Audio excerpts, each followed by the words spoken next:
Mm, Bueno, buenas noches de vuelta a todos ustedes. Dentro de los métodos de aprendizaje, hay distintos métodos de aprendizaje, pero también en el mismo aprendizaje hay problemas de distracciones que perjudican el aprendizaje de los jugadores de fútbol. Y ahí es donde vamos a trabajar hoy día, que principalmente nosotros, si bien es un deporte de situación, donde el error es parte del aprendizaje, también quiero tocar algunas cuestiones que tienen que ver a cuestiones fundamentales en la distracción dentro de un entrenamiento que suele suceder, ¿no? Principalmente en los jugadores jóvenes. ¿Tá? Una de las cuestiones que es fundamental tener en cuenta cómo llega ese niño, ese joven al entrenamiento, post partido, post otras actividades que puede tener con respecto al estudio, las horas de estudio, la hora de descanso, ¿sí? Fíjense en ustedes que hoy los jóvenes y todos nosotros tenemos mucho tiempo utilizando el celular y muchas veces nos vamos a dormir con el celular en mano. Y eso de alguna forma perjudica al buen descanso. Y muchas veces el jugador, como cualquiera de nosotros, nos enganchamos y estamos mucho tiempo, por más que estemos acostados, no estamos descansando, estamos activos a lo que es el celular o a la televisión, a lo que sea. Entonces, es fundamental el descanso en el jugador. Sin descanso, el jugador no tiene la misma capacidad para aprender. ¿Sí? Y mucho más cuando nosotros trabajamos las cuestiones técnicas o tácticas. En las cuestiones técnicas, por eso siempre yo aconsejo que si usted va a hacer un trabajo físico importante y en la planificación del día tiene intención de trabajar la técnica o la táctica, es fundamental que primero trabaje la técnica y la táctica y después trabaje lo que es el trabajo físico. ¿Por qué? Porque con cansancio la técnica no mejora, ¿sí? Y no solamente que no mejora la técnica si el jugador está muy cansado, sino que también puede llevar a límites de lesión o por consiguiente un mal resultado en la técnica, ¿no es cierto? Lo más drástico es la lesión. Por otro lado, el jugador cansado tiene menos disposición a lo que es el escucha y a la disposición táctica, ¿no? Al pensamiento cognitivo. Por eso es fundamental trabajar con jugadores descansados. Por eso es muy importante aconsejar constantemente que se alimenten bien y que descansen bien. Otra de las cuestiones que van en contra de lo que es el aprendizaje en un entrenamiento son los ruidos, ¿sí? Cuando el entrenador no transmite con conocimiento, cuando hay muchísimo desorden en el mismo entrenamiento, cuando mientras el entrenador trata de dar una orden o un consejo o hablar sobre algún concepto, los jugadores se están riendo o están molestando o por consiguiente también el entorno está perjudicando la atención de ese jugador. Por eso es importante también trabajar dentro de un ámbito cuando entrenamos donde estén ustedes, donde el jugador tenga toda la libertad, el jugador de poder adquirir el conocimiento sin ninguna interrupción. Fíjense en ustedes que el hecho solamente de la presencia del padre en el entrenamiento ya es una cuestión de dificultad.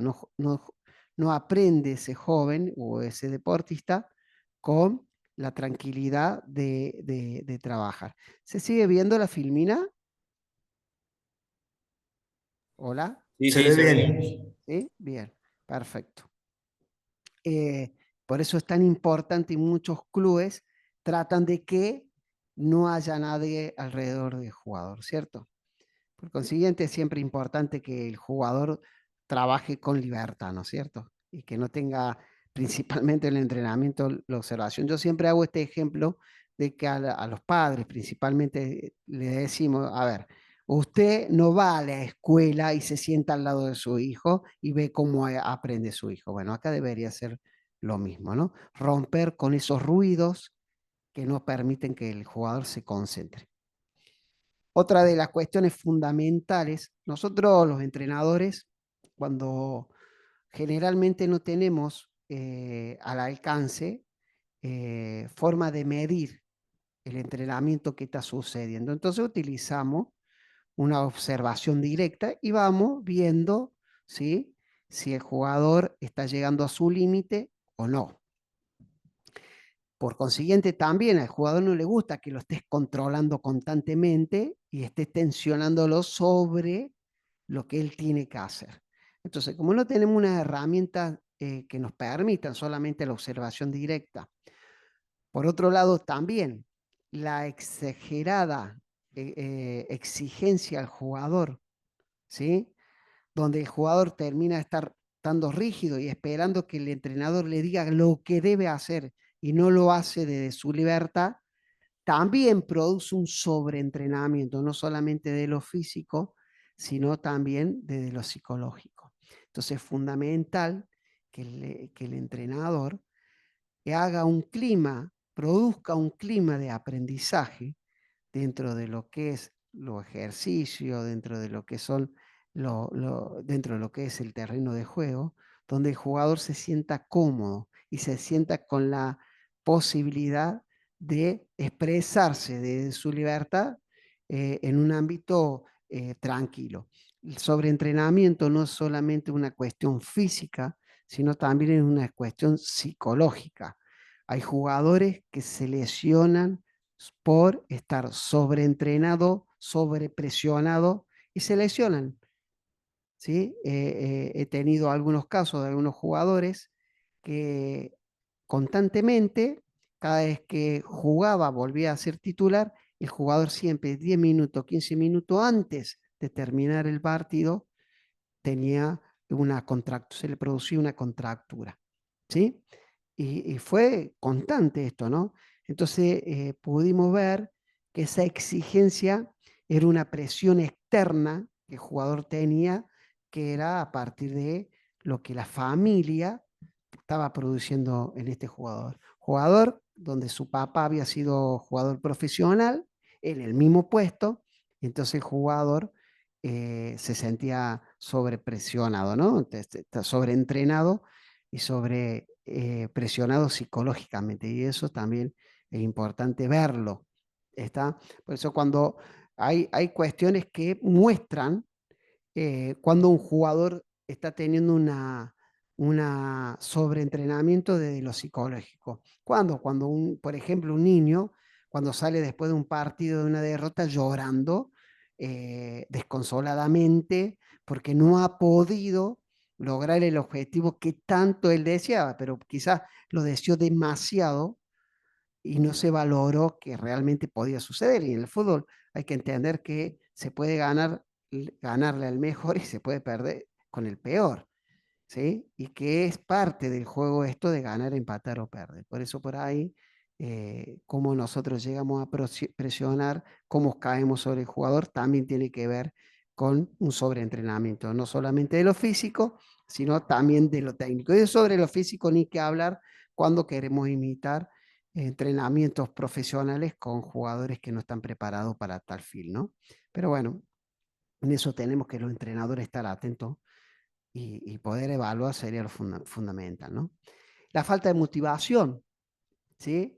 Los jugadores, fíjense en ustedes que dentro de los métodos del aprendizaje hay un aprendizaje que se da, que se le llama aprendizaje significativo, que tiene que ver con que el jugador sepa por qué hace las cosas.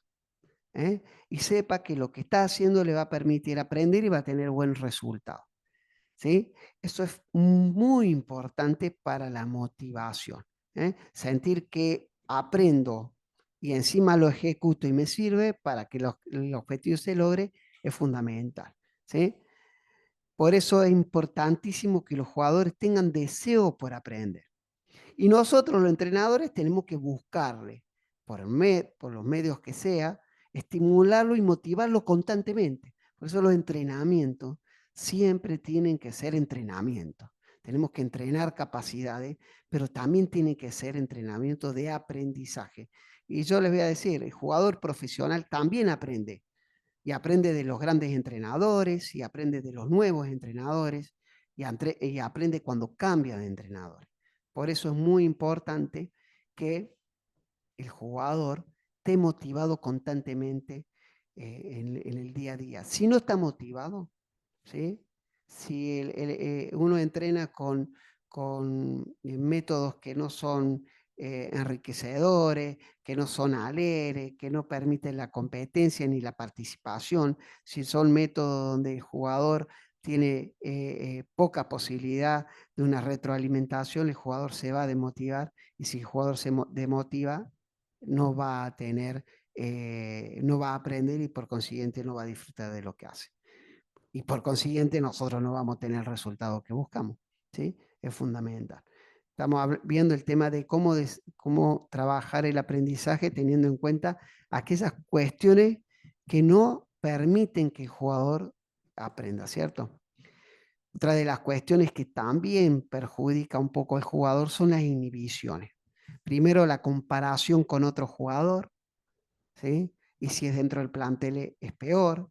Tener en cuenta cuando hay diferencias de edades en un plantel superior, por ejemplo, ¿sí? Hay jugadores de experiencia que permiten y ayudan al joven a aprender y contagian y estimulan, pero hay otros jugadores que pueden ser grandes también y no permiten.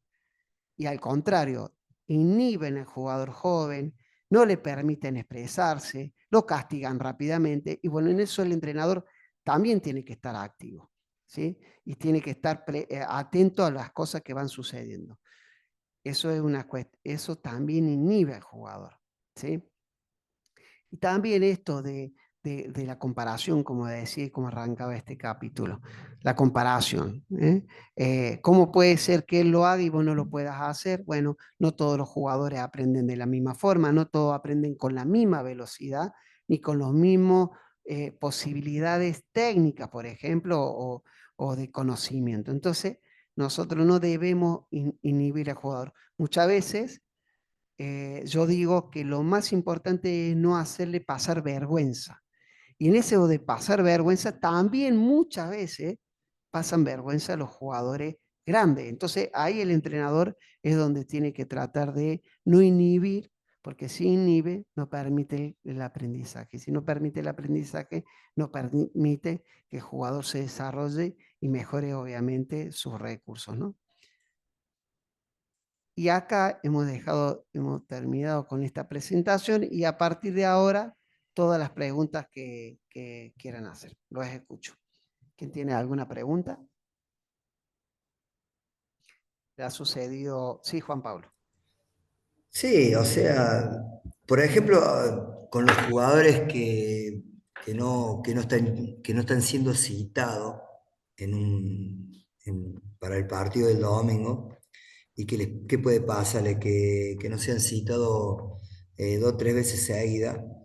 ¿Cómo se puede abordar esa frustración cuando los jugadores, o sea, no son citados y entienden a lo mejor porque no ven ese progreso en el juego de ellos? Y bueno, ellos deben sentir que no están a la altura, por eso no se cita. ¿Cómo se maneja esa frustración? Mira, utilizando dos métodos de aprendizaje que son fundamentales dentro de lo que es la práctica misma del fútbol. Nosotros tenemos muchos métodos para utilizar desde el aprendizaje. Uno es la imitación, que no solamente puede suceder imitando a un compañero, o viendo lo que hace un compañero, o viendo lo que hacen los grandes jugadores, ¿sí? Esa es una forma de aprendizaje, por eso la comparación acá no es buena si se la hago con un compañero o con alguien, porque por ahí eso trae una frustración. Y la otra forma de aprender, que se llama aprendizaje significativo, tiene que ver con por qué lo hago, por qué hago esto que me pide el entrenador y qué resultado tengo. El por qué y la respuesta de por qué sí sé, por qué lo tengo que hacer, es fundamental. Ahí voy a ver un aprendizaje, ¿sí? Él se puede comparar con sus compañeros sin que nosotros lleguemos a inhibirlo por esa comparación y hacerle pasar vergüenza, y por otro lado, el por qué lo aprendo. Eso nosotros lo tenemos constantemente y lo hacemos constantemente. Ahora, el jugador, desde su esencia y desde este juego, que es un juego, esta profesión que tiene que ver con un juego, el jugador siempre quiere jugar. Y no siempre van a alcanzar las palabras, ni por más que vos hagas buenos entrenamientos, por más que él aprenda y por más que él se compare. El jugador, cuando se compare, generalmente se siente más que el otro. Esto es así. Y yo creo que es una condición natural del ser humano. Ahora, eh, hay que tratar de trabajar esa motivación o esa parte que está demotivando. Por eso creo que para nadie es bueno que 2, 3 partidos estén sin jugar. Para nadie.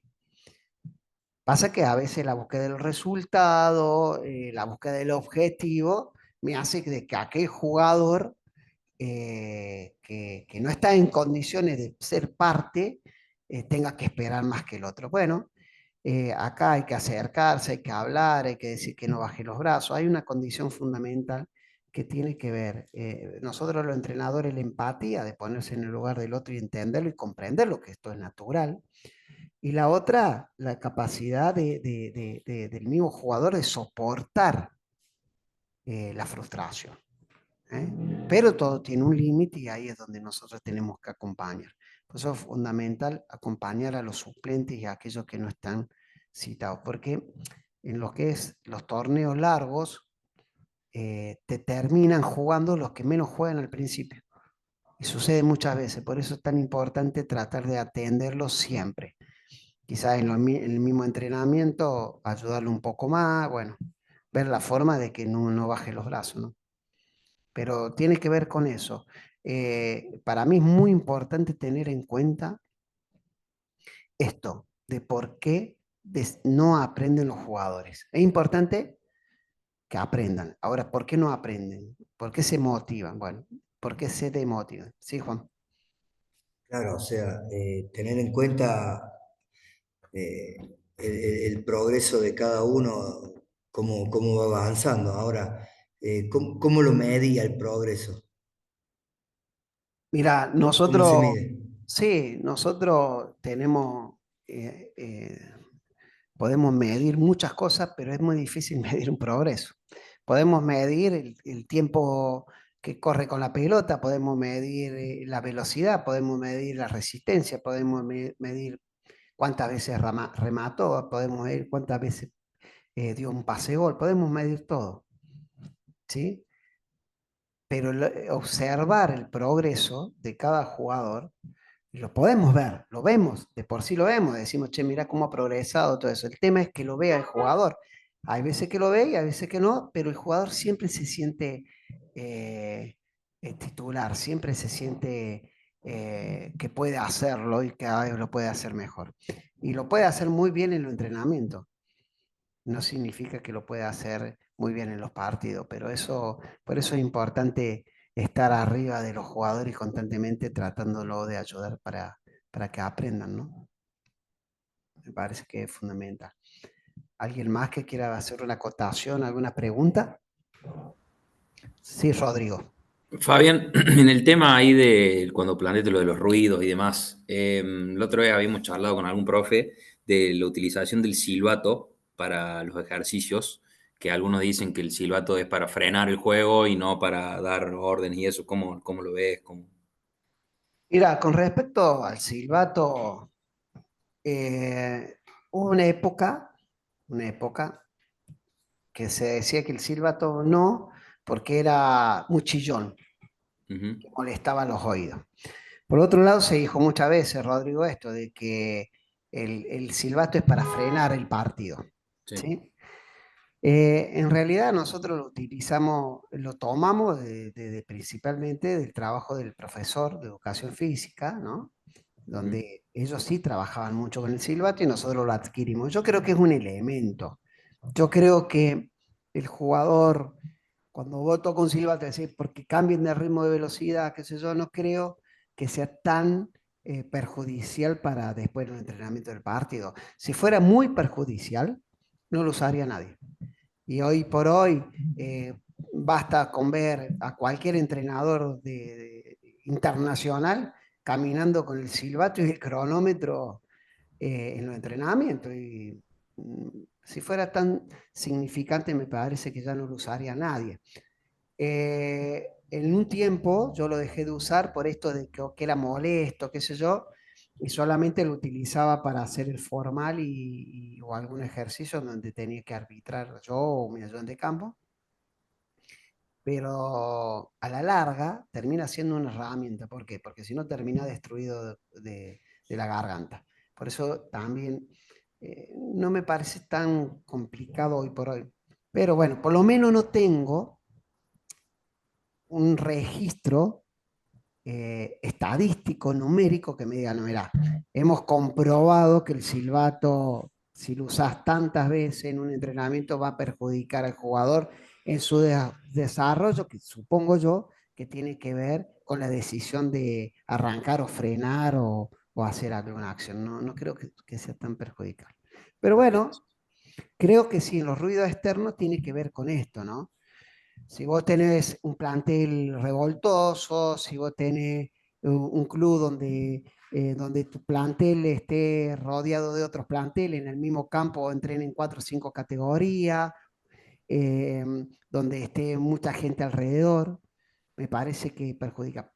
Pero también es cierto que nosotros podemos preparar el equipo de alguna forma psicológicamente a ese partido que vas a jugar donde va a haber mucha gente.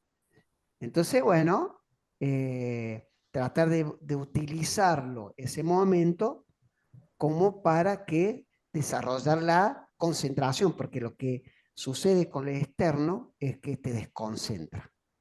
Eso es lo que sucede cuando uno está, fíjense en ustedes que en edades muy tempranas, y si van a ver fútbol infantil, van a ver que el chico juega y por ahí escucha algo del profe, pero cuando escucha la voz del padre, rápidamente lo identifica y por más que sea muchísimos chicos, lo va a identificar. ¿Por qué? Porque bueno, porque al padre lo escucha todos los días, porque ya tiene una memoria auditiva que el timbre de voz hace que se distraiga. Entonces el chico está más atento con lo de afuera cuando ve el padre y están esos padres que constantemente le dicen lo que tienen que hacer, están muy atentos a eso. Perfecto, gracias. Son muchas cosas que hacen a lo externo, ¿no es cierto? Son muchas cosas que hace el externo, pero es importante que nosotros armemos ese espacio de entrenamiento donde el jugador se sienta liberado de ruido. Por eso es tan importante que cuando uno explique, todos estén atentos. Con recomendaciones, cuando usted haga una explicación para todo el plantel, si es que va a llevar un tiempo, bueno, situarlo, pararlo todo en círculo, semicírculo, donde va a permitir que todos trabajen y que todos de alguna forma puedan escuchar al mismo tiempo y todos se puedan mirar, ¿no? Por ejemplo. ¿Alguien más que quiera hacer una acotación o una pregunta sobre el tema?